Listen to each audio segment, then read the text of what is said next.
Olá, boa tarde a todos. Estamos começando mais uma semana do evento Melhores do ESG, repensando o valor de tudo. O evento já está sendo considerado o maior do país e conta com mais de 30 dias de eventos, no total de mais de 60 painéis e 150 speakers. A relevância no tema já é percebida com a mudança do hábito dos consumidores que estão escolhendo produtos e serviços de acordo com uma visão voltada mais para a área sustentável. Já no lado dos investidores, os investidores já perceberam que sim, as companhias mais preocupadas com ações sociais, ambientais e de governança estão menos expostas ao risco e, com isso, tendem a ter um retorno no longo prazo. Mas o tema ainda é recente e há um número escasso de bons profissionais qualificados para lidar com essa temática. Por isso, a Exame Academy e a Trevisan Escola de Negócios revolucionaram e lançaram um MBA executivo em ESG e Impact. E temos uma surpresa que eu venho anunciado todas as semanas do evento. Estamos sorteando uma bolsa de estudo de 50% para o MBA ESG e Impact por semana. Para saber mais, mire a câmera do seu celular para o QR Code que está aparecendo na tela. Como as empresas podem ajudar a frear as mudanças climáticas? Essa é a pergunta que deve nortear os debates da quarta semana do Melhores do ESG. Por isso, no debate que vamos iniciar o dia de hoje, vamos falar sobre o desafio climático. Para falar sobre o assunto, trouxemos o professor David Victor, sobre a moderação de Mário Veiga, fundador, CEO e diretor de inovação do PSR. Lembrando que para esse painel teremos tradução simultânea, por isso fiquem atentos ao link que vamos disponibilizar aqui no chat. E até o próximo painel. Unir as pessoas por um mundo melhor é o nosso propósito aqui na Ambev. E nada como ter um evento como esse de alta qualidade, com várias empresas, vários líderes compartilhando tudo que tem de melhor sobre o tema ESG. E assim podemos juntos mudar o nosso futuro e deixar realmente um legado para as próximas gerações. Queria deixar um super parabéns à Exame, que organizou toda essa troca, permitindo realmente muito enriquecimento de todos que participaram e representando aqui a Ambev e todos os nossos 32 mil funcionários e o nosso ecossistema de fornecedores, clientes que alcançam mais de 1 milhão de pessoas no nosso país, muito feliz de receber esse reconhecimento do destaque ESG na categoria de bebidas e alimentos. A gente não consegue acelerar o tempo, mas podemos acelerar ainda mais as nossas ações. Por isso, a Braskem assumiu novos compromissos com as pessoas e com o planeta.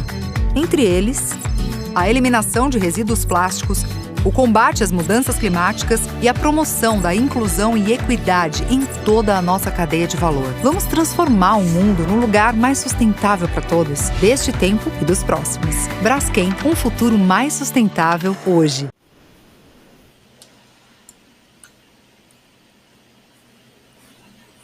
Bom, boa tarde para todos. Meu nome é Mário Veiga e para mim é uma honra e um privilégio ter aqui David Victor. O professor Victor é um dos maiores especialistas mundiais no tema desafio climático. Ele atualmente é professor da Universidade da Califórnia em San Diego, no School of Global Policy and Strategy, e também ele dirige o Instituto de Descarbonização. Anteriormente foi professor da Universidade de Stanford na parte ambiental e de direito. O professor Victor reúne assim uma capacitação incrível, tanto na parte técnica quanto na parte de política ambiental. E também meu amigo há décadas e conhece profundamente o Brasil. Então, é uma honra para nós ter a apresentação do professor Victor. David, please. Excellent. Well, thank you very much, Mario, and it's terrific to see you. My only regret is we can't do this in person. It's really a pleasure to be with you today and to talk about the climate change theme. I think what I'm going to do is speak, obviously, in English, not in Portuguese. My Portuguese is not good enough, not yet. But I'm going to speak for about 40 minutes, and then we're going to have a discussion with Mario and me about various themes. And I have some slides that I prepared in advance. So if we could bring those up on the screen, please. So I want to talk today about 4 basic themes around the climate change challenge. Go to the next slide, please. I'm going to talk a little bit about climate science. I'm a professor at the Scripps Institution of Oceanography. Among other things, our institution created the first carbon dioxide record in the atmosphere. So I want to talk a little bit about the geophysics of the problem and why they help us understand the politics and the issues for investors, including ESG issues. And I'm going to talk a little bit about what we've learned about what's actually controlling emissions around the world, especially in the context of a lot of discussion about carbon pricing these days. What we know is that carbon pricing mostly is not working. It's regulation that's doing the work, and that has big implications. I'm going to talk about oil and gas. Oil and gas is not the only industry implicated by climate change, but in Brazil, it, along with land use and forestry, is clearly very important. So I want to talk about oil and gas a little bit and then implications for ESG. And then finally, I'm going to talk about ESG and then close with a few remarks about the COP26 meeting that's happening later this year in Glasgow, Scotland, hosted by the UK government and by Italy. So first, I want to talk about the state of play with the science and really just make a few simple points about where we are with the science. If we can go to the next slide. And then the next slide after that, please. First thing to know about the science is that we are talking a lot about very ambitious goals for controlling emissions. The Paris Agreement calls for cutting emissions such that global temperatures do not rise above 2 degrees. The formal language is well below 2 degrees. There's a lot of people who are enthusiastic about stopping warming at 1.5 degrees. So it's very sobering to go to the data and look at the data and ask yourself, where are we actually with the rise in global temperatures?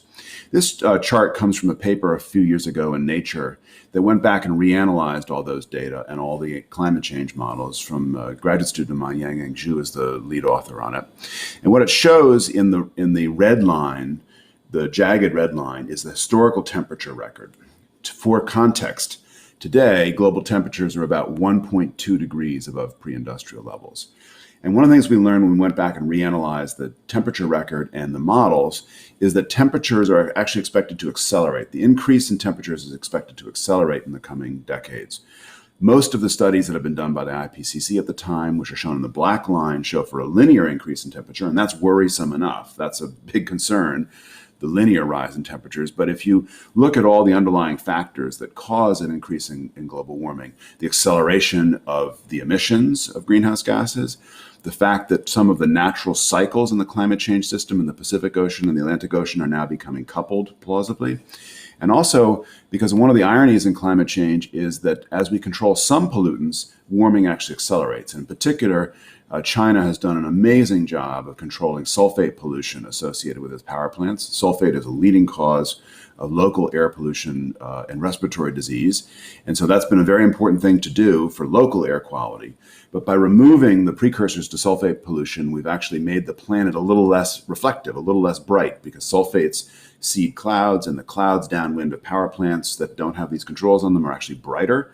And when you look at the overall global effect of that, it's actually been to cool the planet. There's been a mask on the planet that has kept the planet a little bit cooler than it would have been otherwise, and that mask is being removed. That's good news for local air pollution. But when you put all that together, here's the key message, which is that temperatures are actually accelerating. They've now blown through 1.2 degrees. And when you look at the inertia that is in the climate change system, and you also look at the inertia in the technological system, I find it impossible to imagine that in the real world, we're going to stop warming at 1.5 degrees. I also find it, frankly, impossible to imagine that we're going to stop warming at 2 degrees. And wrote a paper before the Paris Agreement was signed, laying out why that was the case. So we have to start getting realistic about temperature goals. The good news is that we used to, only a few years ago, be thinking about global warming that could go up to 5 or 6 degrees in the coming century, truly a catastrophe where we don't even know how to analyze the possible consequences. Now it's looking like it's highly plausible we can stop warming at maybe 3 degrees, and even that is going to require a big effort. So that's one very important thing to see from the science. Another thing that's interesting in the science concerns the patterns of emissions. And we've just been through a truly horrific experience with the global pandemic. And that experience has also revealed a lot about the patterns in emissions. And if you go to the next slide, you can see those patterns as they go up to the eve of the global pandemic last year. This is from a paper that came out almost exactly a year ago. And it shows over time the emissions, and then each time there's an economic recession, emissions drop down a little bit, and then they recover fairly quickly. Then they drop down again, then they recover fairly quickly. And you've seen that in the first oil crisis, the second oil crisis. You saw that in the collapse of the Soviet Union. You saw that after the Asian financial crisis, where they dropped very little bit, and then the takeoff of the Chinese economy actually saw an acceleration of emissions. You saw that in the 2008, 2009 global financial crisis. And we've seen that in the global pandemic. We've seen a decline of about 7 or 8%, unprecedented in history last year. But what we're now seeing is recovery exactly as expected. It's been a bounce back. There's not been some kind of global reordering of emissions. You see that when you look at a very granular level, consumption of Jet A is now almost at pre-pandemic levels. Gasoline consumption is almost at pre-pandemic levels. Coal consumption, and so the global economy is recovering. That's good news for the global for welfare, at least by some respects. But emissions are coming back as well. And so there's a lot at stake as to how green the recovery is. But when you take a step back from the phenomenon overall, what you see is that the pandemic has not really fundamentally altered the overall trajectories. Why does this matter? This matters because climate change is fundamentally caused by the buildup of carbon dioxide in the atmosphere and the oceans. So it's not like normal air pollution problems, where if you shut off the source of the pollution, the air gets cleaner, sometimes within the day. We ran that experiment in Beijing during the Olympics, when the Chinese government did what China can do and most democratic countries can't do, which is they told industry to stop polluting. And industry stopped polluting, and then within a week, the air in Beijing was clean, and the Olympics happened, and then after that, the air went back to being dirty. So we've run those kinds of experiments. That's normal air pollution. Climate change, which is a stock problem, it's caused by the stock of carbon dioxide in the whole system, requires that you eliminate emissions essentially to zero and then wait a long time before you actually see any demonstrable effects. That's a very important geophysical point and has a big implication politically, because it means that the benefits of very costly actions to control emissions are mostly going to be in the future, and very far in the future, and mainly all around the world, not here in any individual country, because it's the global mixing of that pollutant. And one way you can observe that is by looking at the record of carbon dioxide concentrations in the atmosphere. And I'm going to show you in the next slide that record, current as of a few days ago.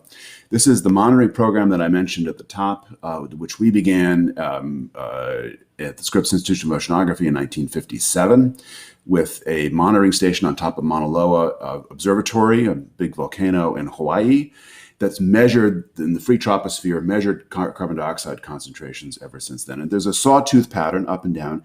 Every year the concentrations go up as things die off through the winter, and then they reach their peak. Just about exactly today will be the peak for this year. And then as the Northern Hemisphere lungs take off and carbon dioxide is absorbed out of the atmosphere through photosynthesis, concentrations go down. And so there's this sawtooth pattern. There's a lot of noise in the data, and the overall pattern is to rise. It rises. And one of the things you see in the data is the station on top of Mauna Loa does not know that we just went through a global pandemic and we saw an 8% reduction in carbon dioxide emissions during the year, an unprecedented reduction. You don't see it actually in the atmospheric data. And that's a key point, which is that even with a very aggressive emissions control program, you won't observe in the atmosphere demonstrable changes in the pattern and the concentrations for 15 to 20 years. There's this huge lag that's driven by the geophysics of the climate change problem.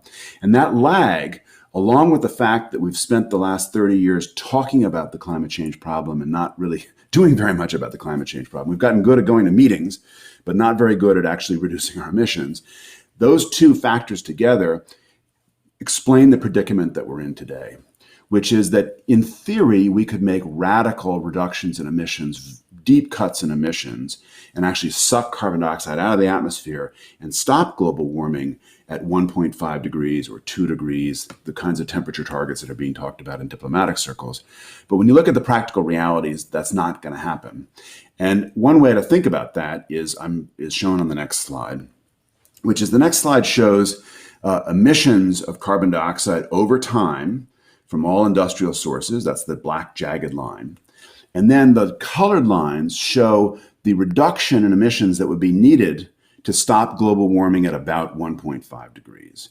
Now, had we started back in the year 2000, which is where the first blue colored line is, we would have needed to cut emissions on the order of 3 or 4% per year globally in order to stop global warming at 1.5 degrees. 3 or 4% per year is a big number. So think of it as almost a pandemic, but every year, and ideally not with the economic consequences of the pandemic. But we didn't start in the year 2000. We just kept on partying and partying and partying. And now here we are today, after the pandemic, the little blip at the very top there, where the emissions cuts would need to be on the order of 8% or 10% per year globally, sustained in order to stop warming at 1.5 degrees. That's not going to happen. At its most aggressive emissions reduction rate, the French economy, when it built nuclear power, not for reasons of concern about climate change, but for other factors, when France built nuclear power aggressively and got rid of oil in its electric power sector and switched to nuclear, the economy-wide emissions reductions were on the order of 4 to 6% per year, sustained over about 15 years. That's the most aggressive large economy that we've ever observed in the planet, ever in history. And we're talking about doubling that rate and doing it in every single economy in the world globally. Not going to happen. So that tells us something about the ESG agenda looking to the future, which I think is important for investors, which is we need to get realistic about what kinds of goals are feasible. We also need to be looking as much as possible, not only at cutting emissions, which is a very important ESG goal, but also at dealing with the consequences of climate change, because a substantial amount of climate change is highly likely. And later in my remarks, I'm going to talk a little more about what that means when it comes to reporting to regulators and some of the big ESG questions. But if we go to the next slide, I want to talk a little bit about what we now know about what's actually been effective in cutting emissions of greenhouse gases around the world. As an ESG community, you care about this a lot because you need a theory to help you understand what kinds of policies are going to implicate the behavior of firms and where should you be looking as an investor for those early signs of substantial change. So the idea that is most popular these days is we are going to cut emissions by using carbon pricing, cap and trade systems or carbon tax systems. I live in California. We have a cap and trade system. So there's a cap on emissions, and then polluters can buy and sell the right to pollute underneath that cap. And in theory, the market figures out what the price of emissions control is because everyone faces this cap. Other parts of the world have carbon tax systems. For example, Sweden has a carbon tax. A few other countries, Switzerland has a carbon tax.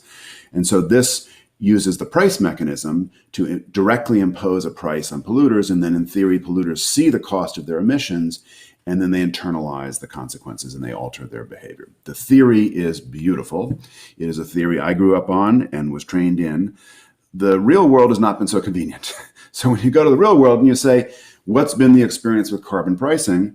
The answer is there's a lot of carbon pricing out there and its impact on behavior is very, very low. So I want to show that to you over a couple of slides because this is very, very big implications for the ESG community. So if we go to the next slide, the next slide shows data that the World Bank organizes every year in a terrific report about carbon pricing. That the new report will come out in the next month or so. I just reviewed the draft of it. It's every year, terrific report full of data. The left-hand chart shows over time, the writing is very, very small in this, but shows over time, starting in about the year 1990, the fraction of global emissions that have some kind of carbon pricing system in place. That's the vertical axis is the fraction of global emissions, and the horizontal axis is time. And so over time, we had a small number of carbon pricing mechanisms. In the early years, ironically, Poland, one of the world's big coal consumers, Poland had a carbon tax for a while. Then you have this first big blip, which is shown in the red in the year 2005. That's the European Emissions Trading Scheme coming into effect. Then we have a California system. We have a system in the northeastern part of the United States. We have a variety of other carbon pricing mechanisms. Everyone's now very focused on the new Chinese system. There's several provinces in China that have been running pilot programs around carbon pricing, and they say they're going to do this nationwide. Exactly how they're going to layer that into the planning system inside China, nobody really seems to know, but everyone's thrilled about it nonetheless. And so over time, we've seen a big rise in the fraction of global emissions that are in some way or another covered by a carbon pricing system. And that has led a lot of people to the conclusion that as the world gets serious about climate change policy, it's turning to markets for emissions control. But that observation commits the fundamental error of confusing correlation with causation. Danny Cullenward and I have a new book out, came out in the United States and the whole world in December, called Making Climate Policy Work, that looks very carefully at the actual record. And one of the things you see when you look at the record is that although there's a lot of carbon pricing systems in the world, the price level in those carbon pricing systems is actually very, very low. So that's what we're going to show on the right-hand chart. What we've done is taken the data on, if we just go back, yeah, exactly. So the right-hand panel on this same chart, we've taken the same data, almost the same data set as shown on the left, but organized it in a different way, which is, we've asked the question, not who has carbon pricing systems, but what's the price level? So about 85% of global emissions, that's the bottom bar there, have no price at all. They're even in carbon pricing systems, like much of the Chinese system, that exist in paper, but don't actually have an operational price. Then you've got a fraction of emissions, about 7% of emissions, where the price is less than $10 a ton. $10 a ton is equivalent to the variation we see sometimes in the oil markets in a week. Then you have the California system, which is operating at about $18 a ton right now. That's the next bar. Then you've got the European Emissions Trading Scheme, which is now at about $50 a ton.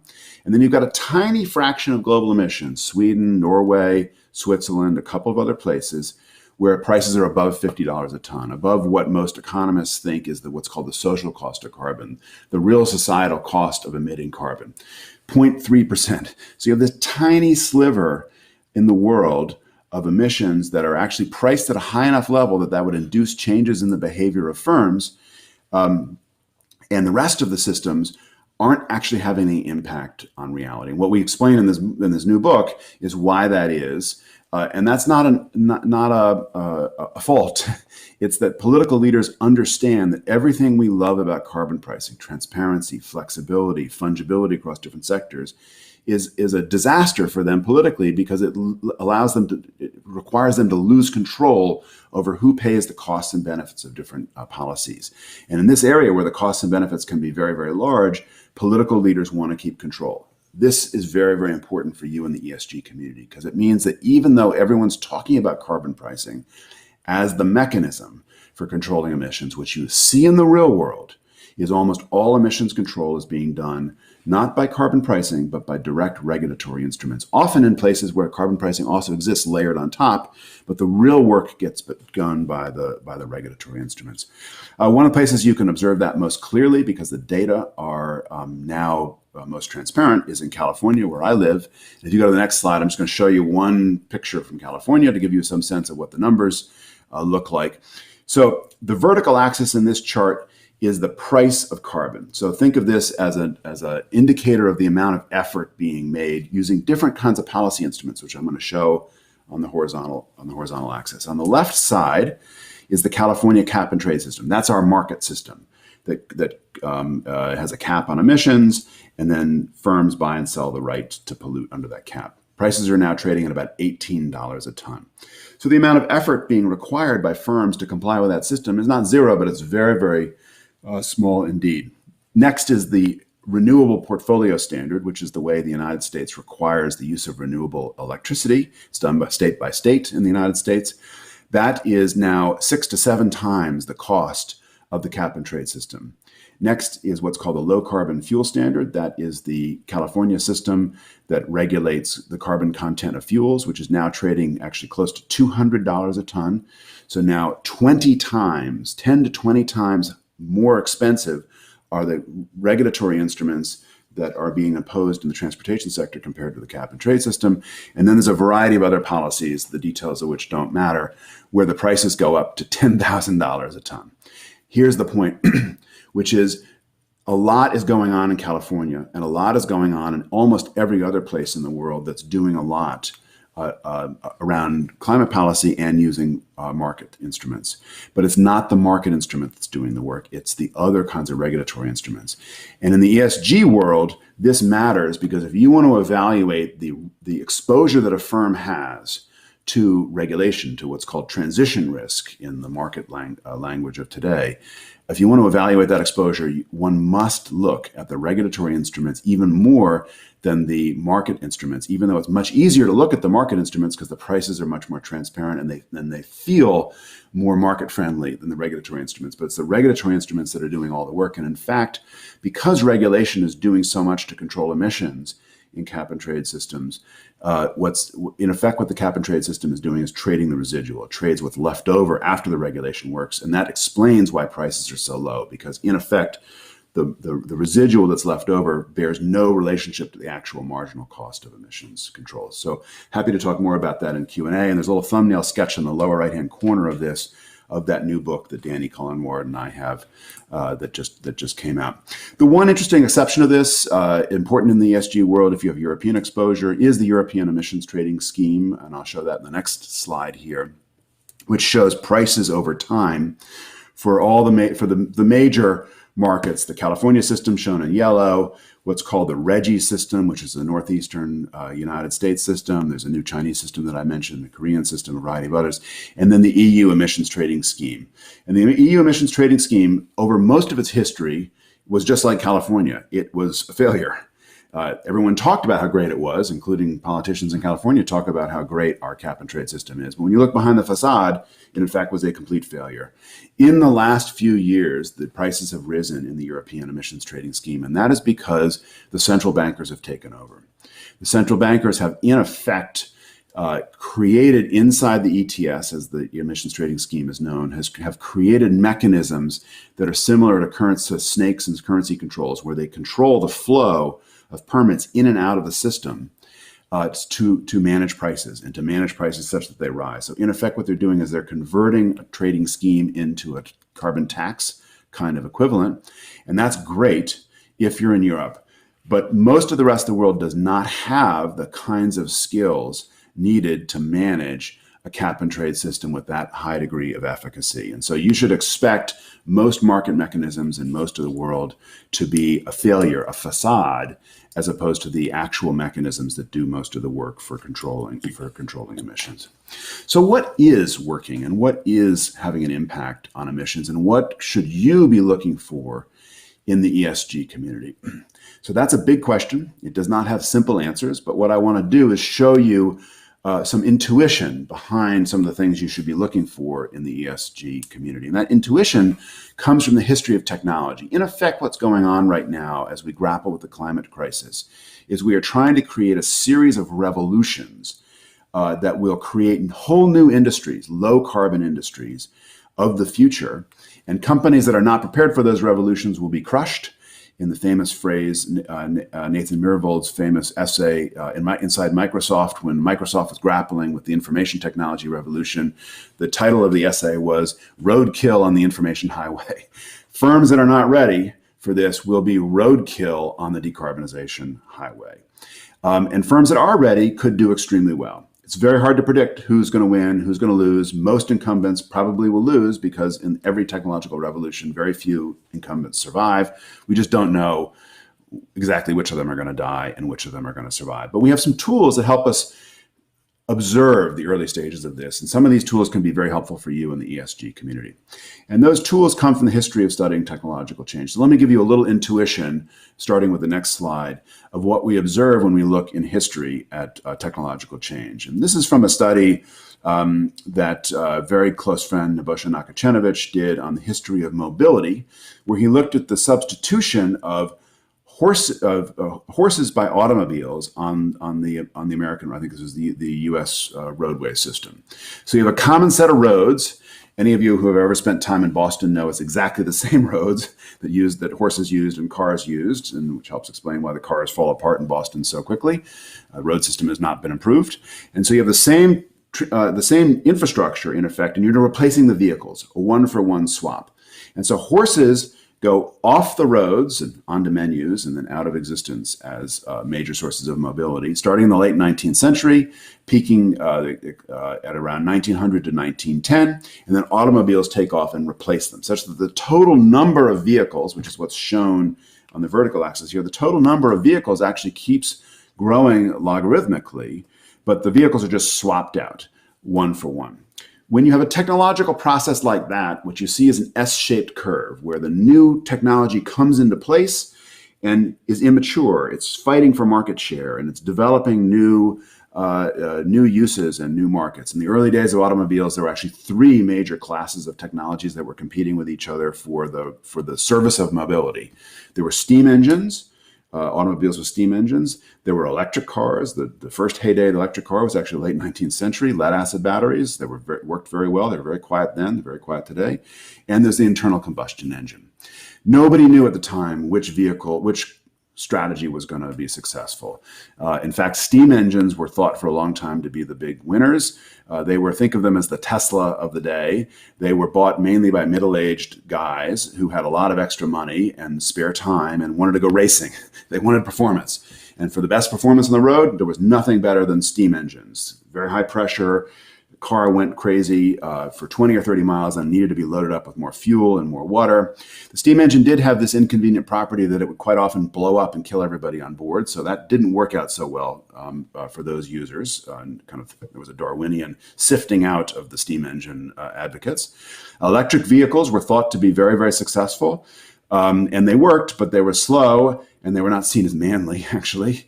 And the internal combustion engine, for a whole series of innovations, including electric starters and other kinds of devices, ultimately became the successful technology and took over market share. Today, we're seeing something similar where the entire automobile industry is being reorganized as well. Why do you care about this? You care about this because when you look at the history of technological change, what you should be really observing are these S-shaped curves and trying to identify the early stages of these technologies as they take off. And one of the ways you can see that is by looking at one of the technologies that's been most important in the global oil and gas industry, which is horizontal drilling and fracturing. And I'll show you in the next slide here, in the market where those technologies have been most competitive, the kinds of wells drilled in the United States since the year 2000, which have been broadly two kinds of wells: conventional wells and then horizontally drilled and fractured wells, so-called fracking. And the conventional wells, which is shown in the right panel here, used to be 100% of the U.S. oil and onshore U.S. oil and natural gas drilling measured by footage. And then over time, you had a small entry of fracking starting in the year 2000. Early stages, most of the frackers lost money. They developed improved technology. And then starting about the year 2005, they took off in the beautiful S-shaped curve, replacing the conventional technologies and taking over. And everyone in the oil and gas industry knows what happened since then. So you see this everywhere in the history of technological change. And I think we are now observing this in all the major industries that cause emissions of greenhouse gases.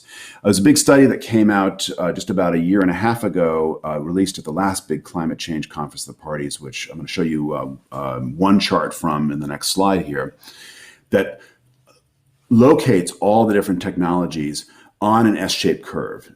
So if you look at, for example, what's labeled number 1 there, electric power. Electric power is the furthest along in developing new decarbonization technologies and diffusing into widespread service. After that are light-duty vehicles, and then buildings and trucks and agriculture and land use and so on. Why do you care about this in the ESG world? I think you care about this in part because this gives you a metaphor for thinking about the places to look at the early stages of transition. And it also is a reminder that the transition process is probably going to be very, very slow. And so there's going to be a kind of great shakeout as incumbent industries are under pressure to find ways to reduce emissions. New industries come into place. Most of them die. Some of them succeed. That's essentially unpredictable. And that's the process we're now observing right now across the global industrial economy. And it's a process that you're grappling with as investors. So that's a way to think about this overall. What I want to do now is talk a little bit about what this means in the industry that's really on the front lines, which is oil and gas. And then I'm going to close with a few remarks about all this and ESG. So if we go to the next slide, I want to just take a few images and show you where we are in the oil and gas industry and what decarbonization might mean for the oil and gas industry. For oil, it's a disaster.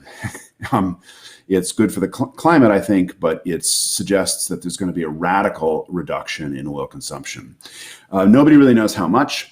Last week, the International Energy Agency released a study looking at net zero emissions by 2050, at what would be implied with net zero emissions by the year 2050, sponsored by the UK government, which is going to host the next climate change conference later this year. And if you go to the next slide, this is one slide, one excerpt from that. And I want to just draw your attention to the picture on the left. The picture on the left shows the global oil supply today, which is, depending on what you count as oil, about 90, 95, some data sets put us closer to 100 million barrels per day of oil consumption today. 2050, the next bar, shows you what was going to happen, a 5-fold reduction in consumption by the year 2050. And to me, what's interesting is that what's left over is mainly not oil that gets burned. It is mainly oil that gets used in petrochemicals and a variety of other applications for which the net emissions are actually low or sometimes zero. And all the oil, essentially all the oil that's used in today's conventional oil applications, that oil goes away.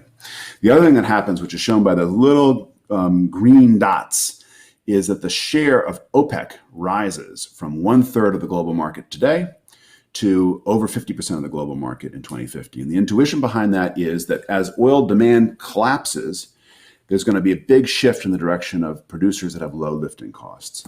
So anybody who is in the ESG space, who's evaluating oil and gas companies, and who believes that governments are going to make big reductions in emissions, for example, cutting emissions to net zero by the 2050, for which 70% of the global consumption is either 2050 or 2060 for net zero, should be evaluating those firms through the question of how they're going to survive in a world where total consumption goes down and where firms that are low risk, low lifting cost are preferentially advantaged.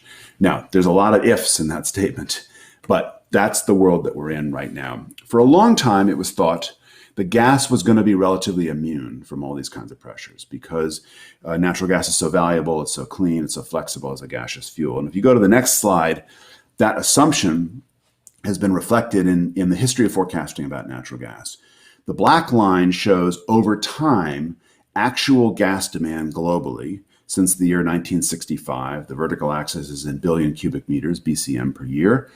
And the different colored lines show different forecasting groups, and the lines start at different times when they did their forecasts. So you have the International Energy Agency. I've put some of their forecasts going back to the year 2000, 2005 on there. You have BP's projections now, and Shell and Exxon Mobil's and so on. Until 2 years ago, the International Energy Agency, every single forecast they made under all range of assumptions for global gas consumption saw gas going up. Today, there's a growing number of serious groups run by adults evaluating future gas consumption that see the possibility of gas demand going down. And some of them are more extreme than others. The new BP projections, the low projections show big reductions in gas consumption. I'm not sure that I believe those. Nobody really knows. But the point is that the risks on the downside, even for gas today, which used to be thought to be immune, those risks on the downside are frankly pretty significant. So I want to just go through a few slides and give you some sense of where we are in terms of the industry's response to these kinds of issues. If you go to the next slide, what you see on the next slide is a plot of the major Western oil companies, and I have purposefully not put Petrobras on here. I'm going to leave you to figure out where Petrobras belongs on this chart, where the vertical axis shows the targets that these companies have adopted for controlling emissions, and the horizontal axis shows the extent to which there's been a significant shift in their capital expenditure. And what you see is all the European companies in the upper right-hand corner. Aggressive goals that cover all emissions, including emissions associated with using their product, what are called Scope 3 emissions. And the American companies are in the lower left-hand corner. And that reflects a different political environments. But the industry now is bifurcating. They're certainly bifurcating in terms of what the CEOs talk about, but they're bifurcating now increasingly in the way capital gets deployed. And I think right now nobody really knows which of these firms are going to be successful in this in this kind of world. One of the things that everybody's grappling with in the industry is the question of what happens, in particular, natural gas, as I just mentioned. I want to just show you in the next slide very quickly the recent IEA projections that show the outlook for low carbon gases. So this is synthetic methane, this is renewable natural gas, this is also potentially hydrogen. And what it shows is that over time, in the sustainable development scenarios and in net zero scenarios shown in the inset, there's a big increase in consumption of net zero or low carbon gases. And in particular, the more aggressive you get in controlling emissions, the more important it is as a gas company to have supplies of gas that are zero carbon, and probably also over time supplies of hydrogen. One of the great questions, if not the most important question about the future of the global energy system in my mind, is what happens to natural gas and what happens potentially to hydrogen as a different energy conveyor as a rival to natural gas. Nobody really knows right now, but it's, I think, one of the great questions. If you go to the next slide, one of the things that we do know with almost certainty is that economies, as they mature, switched more and more to electricity as an energy carrier. This is data that show the United States over time, starting in the year 1900, that show the difference between primary energy, which is shown on the top, and the amount of energy converted into electricity, which is the gap between the two. And over time, the U.S. economy has electrified from essentially zero share in 1900 to now about 40% of primary energy is converted into electricity before it's used by final users. You see a similar pattern everywhere in the world. And to me, what's interesting is that as the world economy decarbonizes, it's highly likely, almost certain, that electrification is going to accelerate because it's easier to control emissions in electric power plants and then move the energy cleanly by wire than it is to control it to lots of different decentralized sources. The models disagree about exactly how much electrification is going to occur, but roughly a doubling or a tripling of electrification. So that's going to be one of the great industries of the future, which is electric power in a world of deep decarbonization. It also means that the electric industries of the future are going to need to deal with much more variable power supplies because most decarbonization of the power sector is probably going to be coming from renewables, so there's big debates about how much. And if you go to the next slide, you can see this by comparing the situation today, which is on the left, with the situation in the future, 2040, which is in the right. And this shows the variability in power supply as a result of decarbonization. In the European Union on the left, then the United States, China, and India. Countries that have the capacity to integrate large amounts of renewable power are going to do extremely well in a world of decarbonization. That is Brazil. That is one of the great strengths of the Brazilian electric power system is the capacity to integrate renewables because of the large hydro system. That's one of the things we've been learning in California is that as you go over to an electric power system that has a much more variable power supply, that there's a big premium that's going to be placed on clean, firm power, which we can see in the next slide, which is a comparison of different kinds of projections looking out into the future. For the California grid, where comparing the difference between all renewable systems, which end up using a huge amount of land for renewables, and systems that have a small amount, whether it's natural gas or hydrogen or other ways of delivering clean, firm power quite reliably. I want to close and just talk a little bit about what all this means for ESG. And mindful of the time, I want to just focus in on just a couple of key insights that we've seen in the rest of the world as we've watched them grapple with ESG issues. And I want to just draw out two themes, and I'm going to stop here. I've been leading a team at the Brookings Institution that's been doing a lot of work on these issues and looking in particular what firms reveal to the markets about ESG issues. And if you go to the next slide, this is just a cover picture of one of those studies that came out last fall. Another one came out about 6 weeks ago, and we have another one coming out that's looking at these issues in particular in the Texas power market. It's going to come out in about 3 or 4 weeks. And the overall message is summarized in the next slide, which is that companies in markets where they've had a lot of pressure to do something about climate change are telling the markets a lot more about transition risk, which is shown in the green line over here. This is the number of mentions of climate change by companies that are traded on the New York Stock Exchange and other US-based exchanges as revealed to the disclosures they make to the marketplace, what in American regulations called a 10K disclosure. And companies are now talking a lot about transition risk. Everyone equates climate change with transition risk. My view is that that's incorrect, that the big issue in climate change is not going to be as much transition risk, not because that's not important, but the markets actually know a lot about which companies have which emissions and so on, but rather it's going to be physical risk. That precisely because we are now baked into a world where there's going to be a huge amount of climate change, that's a world where physical assets are going to be under threat in a way that was not originally anticipated. Right now, outside of one industry, which is the insurance industry, firms reveal almost no information to the markets about that. That is going to be a frontier topic for ESG and a frontier topic, frankly, for all of us as citizens of our countries. And with that, I'm going to stop there, and I look forward to the discussions with Mario. But this has been an amazing presentation. So starting with your last slides, let's talk about the transitional risk, because every day we see articles in Financial Times, Economist, and so on about the concerns of greenwashing and the portfolios, the clean portfolios. And people are discussing on how to have standards and so on. What can you tell us about this? Well, I think it's a really big concern. I think greenwashing exists for two reasons. One reason it exists is because companies are under pressure to do something about the climate change problem. And some of them just want to talk about it and then not actually do anything. And that's pure kind of traditional greenwashing. The other kind of greenwashing that's getting more attention, I think, is motivated by good ideas, but is almost more pernicious for the market, which is companies that say they want to make big reductions in emissions, discover that making those reductions in emissions is really hard, and then they have no idea what to do. And so they go off and they buy a lot of offsets, or they plan to buy a lot of offsets for big reductions in emissions. And one of the things we've observed in the offsets market is that the volume of very low quality offsets is extremely large. It's like Gresham's law about the quality of currency. If you have a market where all the credits are fungible and low quality credits can get into the marketplace, then in effect they drive the high quality credits out of circulation. And that, in terms of greenwashing, that's actually what I'm worried about most right now. It's not so much the kind of blatant lying.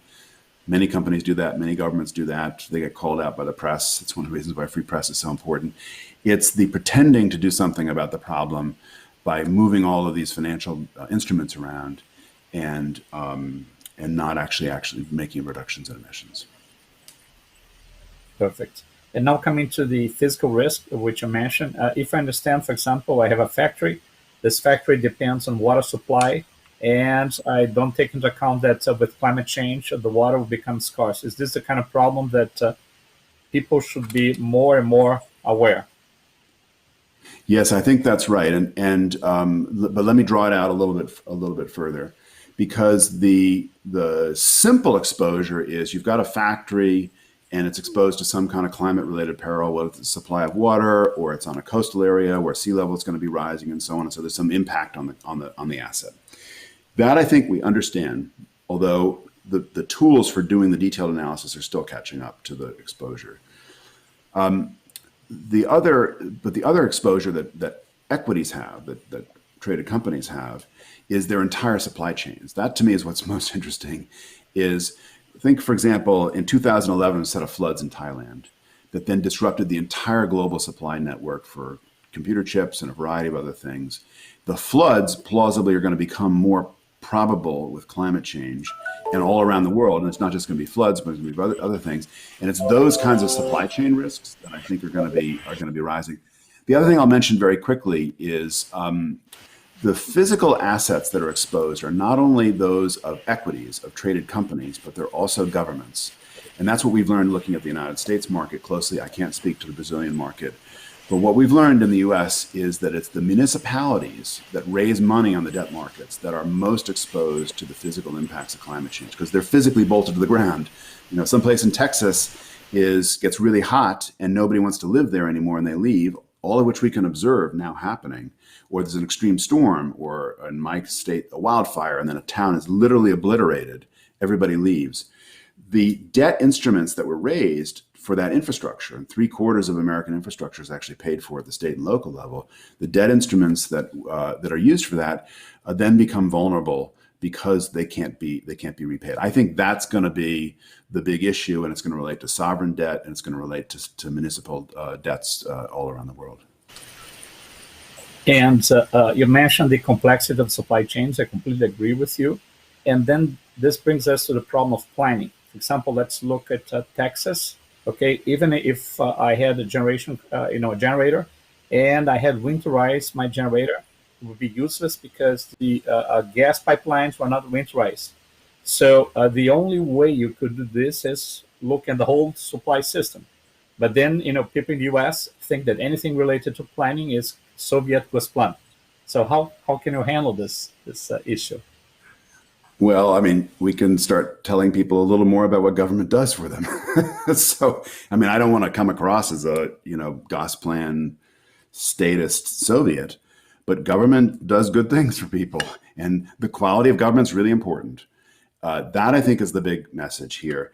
So we're finishing this study. I can't talk in detail too much about it because it is not fully through peer review. But what I can say is we've looked at every company exposed to the Texas power market in that power crisis that happened earlier this year. And we looked at what they told the markets. And they told them basically nothing about these kinds of risks. And they went through the whole thing 10 years earlier in 2011. And in 2011, they told the market nothing. And then after these things happen, they tell the market a little bit, hey, we had this horrible crisis and we're getting ready for it. And then they stop talking to the market about it. And so this amnesia that is inside the industry that is partly related to the fact that industry can't itself control a lot of these risks, I think is a really, really serious problem. Texas is an extreme case of that, not just because of the weather in Texas, but because the philosophy behind the Texas market was a very anti-government philosophy. It was the government should stay out of this market completely and let the traders trade and figure things out, and they'll find the right solution. And I think we've now learned from that experience repeatedly that that's wrong. Yeah, but coming to California, which is supposed to be the polar opposite, and California had the droughts and the fires and so on, and there was a lot of discussion whether California has also failed in, let's say, planning. Yes, no, I think almost all planners are grappling today. When you really take the climate problem seriously and you look at places that are on the front lines of climate impacts, where the impacts are going to get worse rapidly, those places are grappling with impacts that are beyond their capacity to really understand or plan for. So a utility in California, for example, has to plan for a future where there's going to be more wildfires. But what they do depends on what local government allows, because one of the solutions to wildfires is to underground power lines. Another solution is to shut off power supply or build microgrids or whatever it is. And so the solutions to these problems are joint solutions. They're not individual solutions. And they're all grappling with this. And frankly, just very briefly, the politics of some of these solutions are really, really difficult. So California right now, in response to sea level rise, the official policy is what's called managed retreat, which is allow some of the coastal areas to basically be inundated and then walk back from them.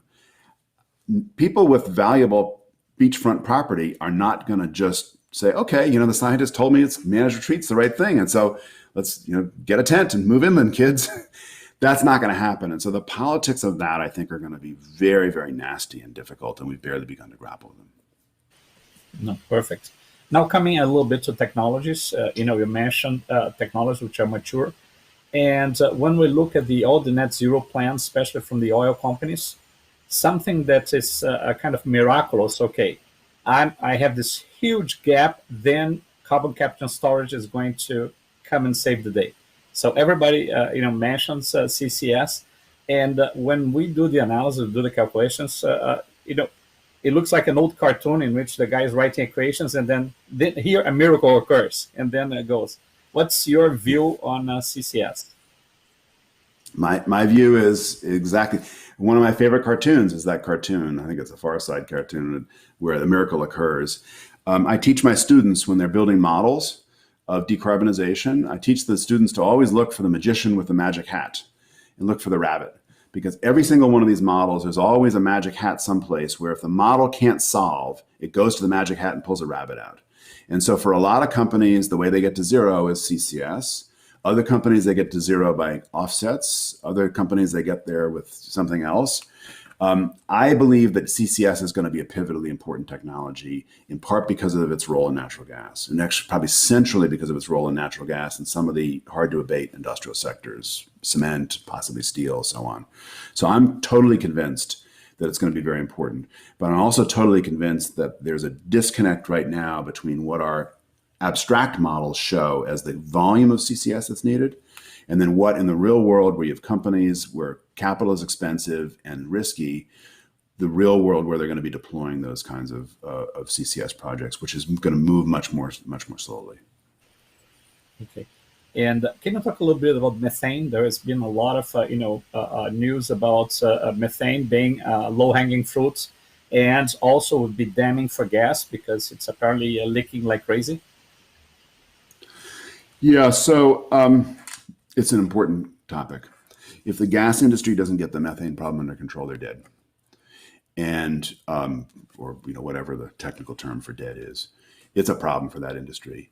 And the industry has had a blind spot, in part because there's huge variation across the global industry. You have lots of firms that tend to be larger firms that are exposed to brand risk, that are doing a lot to monitor methane and control methane. And they're learning that if you can get to essentially zero emissions, and it's not a lot of complex technology. It's forward-looking infrared cameras. It's guys driving around in trucks with wrenches and things like that. Boring, but it works.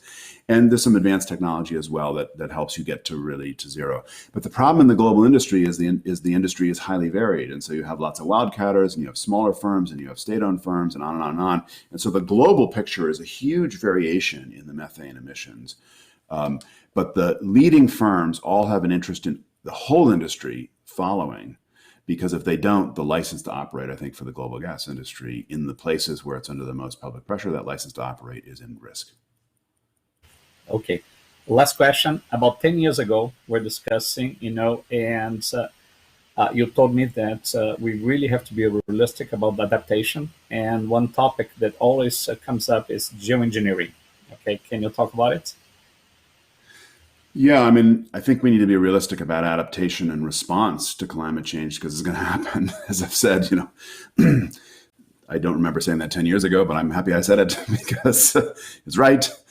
I do think the probability that governments are going to freak out, some governments are going to freak out about these climate impacts and try and take matters in their own hands and roll back climate change. That probability still seems a little bit like science fiction, but the probability is going up. And what we know is that you can do it. We don't know what the side effects are, but volcanoes test that theory for us periodically when they put a bunch of junk up in the stratosphere and they cool the planet. And we could do that as engineers. And we know roughly what it would cost, at least for a crude system. And I think the probability of that happening is going up. Western countries have had a lot of discussions about this, and I've certainly been advocating a research program so at least we would understand the technology. We're far behind, and I'm concerned that other countries are going to just basically take off and do it on their own, and then we're going to be stuck. Yeah, that's exactly my concern, because what's happening is that things are going to start going wrong, and then somebody somewhere is going to freak out and unilaterally start a geoengineering program because it's real cheap and it has immediate effects. And we lost, one last chance to have control on things. So it's. I think that's. Yeah. David, I really, really appreciate your time and fantastic insights. I think you covered all the really important topics, and thank you so much. It's great having you. Well, it's my pleasure indeed, and wonderful to see you again, and I look forward to seeing you in person. Okay. Take care then. Bye-bye. Take care. Bye-bye.